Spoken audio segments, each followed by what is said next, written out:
I'm Dr. Ellie, and I'm here to try and dispel some of the myths because people give up all sugar and still find they have cavities, particularly people who have acidic saliva, who are stressed, women, hormonal changes. There are so many factors. How do you control it? And you control it by controlling the frequency of eating, actually having things in sessions. People always laugh at me because when it's Halloween time, when I had little kids, they would go out and collect all these Halloween candies.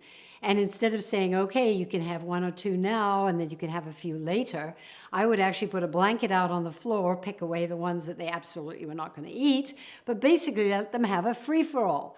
Eat as many as we're going to eat that is sane and sensible, and then wrap them up and get rid of them for the time being, because it is how often much more important than how much sugar your teeth encounter.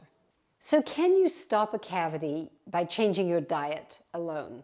In this video, I want to talk about the different ways that people try to stop dental disease. In other words, they try to stop plaque and having cavities by making their own changes. And I'm all about empowerment, that people understand how they have control over their mouth health.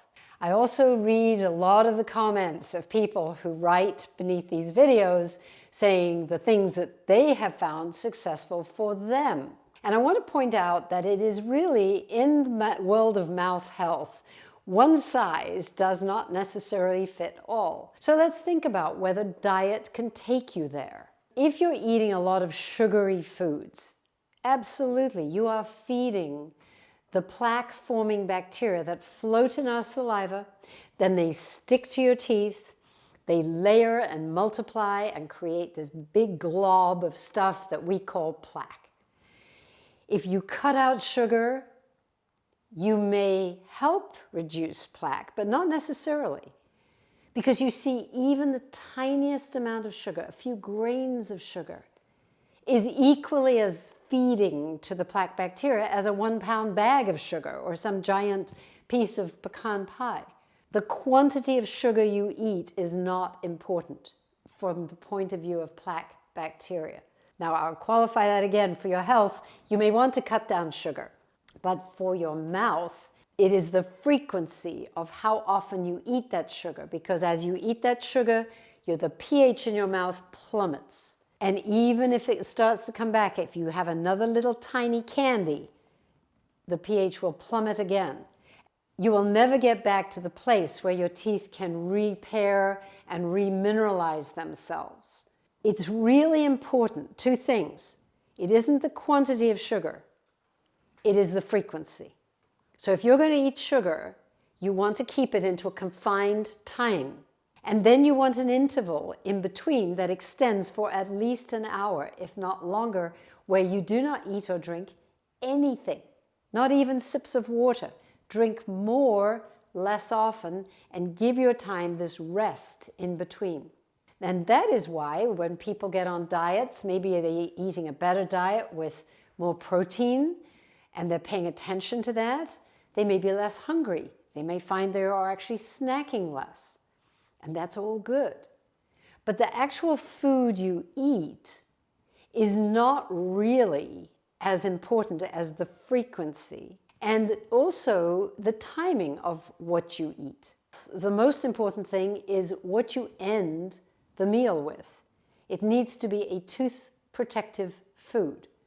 That would be something that is not sweet, not carbohydrate, not going to break down in the mouth to feed the plaque bacteria. So really it would be a protein of some sort or a fresh vegetable that will clean your teeth, something fibrous. And of course the wonderful thing about xylitol, which I do talk about often because it's such a convenient way to end your meal with a tooth protective substance that stimulates saliva to come into your mouth. So for that hour where you're not eating and drinking, your mouth will be renovating itself. The good bacteria will be fed by the xylitol and your teeth will be remineralizing and your gums will be healing. Diet comes into this. Feeding your saliva is actually one of the most important things you can do. Salads, green vegetables, celery, beets. feeding the good bacteria in your mouth, especially the ones in the center of your mouth that are called denitrifying bacteria. They're usually on the surface of your tongue. And these denitrifying bacteria actually absorb nitrates from the foods we eat, and they create a product called nitric oxide.